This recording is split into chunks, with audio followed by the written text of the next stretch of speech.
bestseller of all time.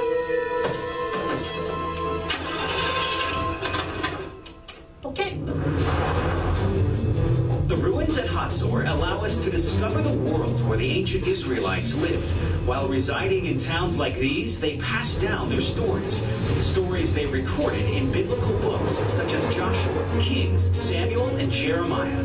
In time, accounts were written down, copied, and shared through the centuries. In the last century, we uncovered the earliest biblical manuscripts ever found. Remarkable evidence for the history of the written Bible. In 1946, on the northwest shore of the Dead Sea, Bedouin shepherds made one of the greatest manuscript discoveries of all time here in these caves, the Dead Sea Scrolls. They are comprised of the remains of hundreds of separate scrolls, represented by tens of thousands of fragments. Based on various dating methods, we know that most of the Dead Sea Scrolls were originally produced between 200 BC and AD 70, making them collectively the oldest examples of the Hebrew Bible to survive anywhere in the world. Some of the biblical texts discovered here above Qumran are in substantial agreement with the Masoretic text, which is used as the basis for many translations of the Hebrew Bible we still read today.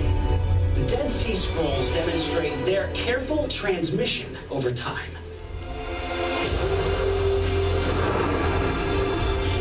Now let's continue on to the New Testament of the Bible and travel to Rome for the next part of our journey.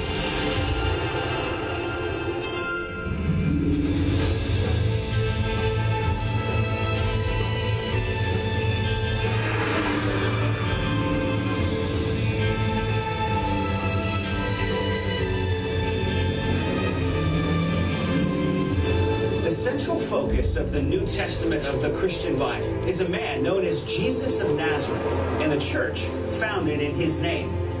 The Gospel of Luke tells us that as Caesar Augustus ruled from here in Rome, Jesus was born in the small Judean town of Bethlehem. He had a short ministry in Galilee and Judea, and he was crucified just outside the walls of Jerusalem. Soon after, stories of his resurrection spread from Israel throughout the entire Roman Empire. Here in Rome, emperors such as Nero, Trajan, and Diocletian were threatened by the spread of Christianity and did everything they could to suppress it.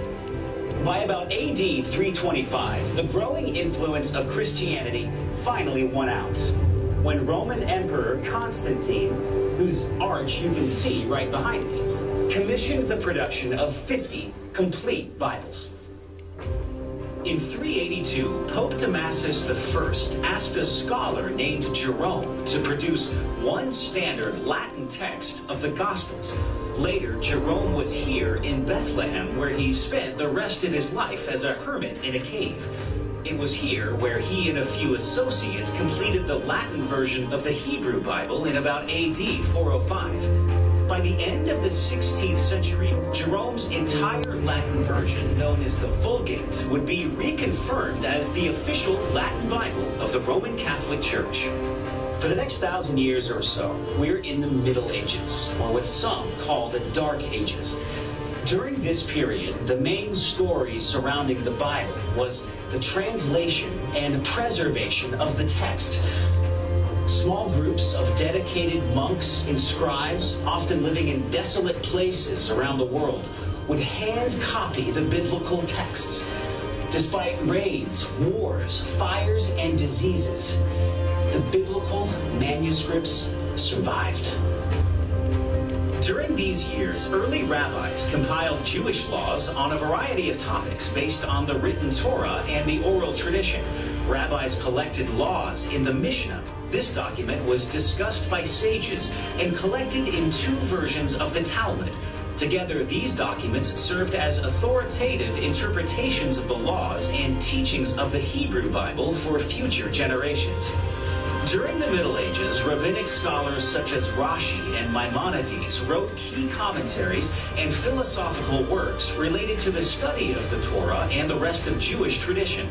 It remained only for the invention of printing to make Jewish traditional texts accessible to all who wished to study them.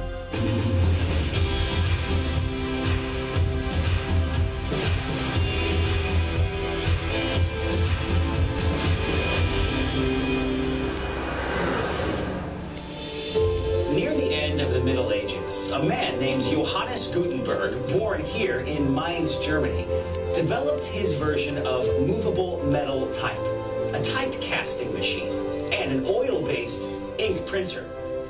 Using the text of Jerome's Vulgate, Gutenberg and his partner began printing the Latin Bible in 1452. Despite financial issues and delays, they completed the first Gutenberg Bible by early 1454. The first printing of the Gutenberg Bible really demonstrated the beginnings of mass Bible production, and within 50 years, approximately 100,000 Bibles were in print. As printing advanced and presses started operating around Europe, Bible translations in languages other than Latin began to grow in popularity.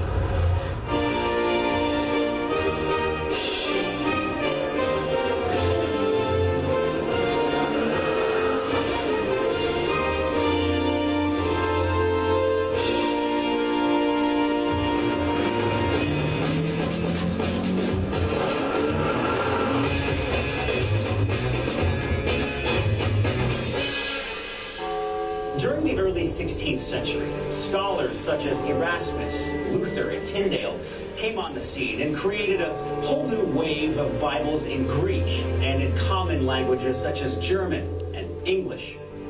By the mid-16th century, another 5 English translations were published, including King Henry VIII's Great Bible, the Coverdale Bible, the Matthew Bible, the Geneva Bible, and the Bishop's Bible.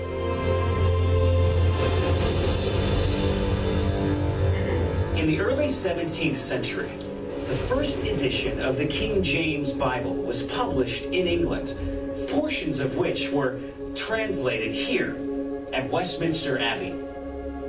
When the King James Bible was combined with the power of the printing press and worldwide colonialism, it soon became the first global Bible. It dominated that position for over 300 years. During the 19th and 20th centuries, Bible societies and Bible translations took off. Today, the Bible has been translated into over 500 different languages. Some of these languages didn't even have a written form until the translation of the Bible. The Bible has been carefully transmitted through time, technology, and culture, from rare manuscripts to near universal accessibility. The Bible is continually being researched and more fully understood through new discoveries.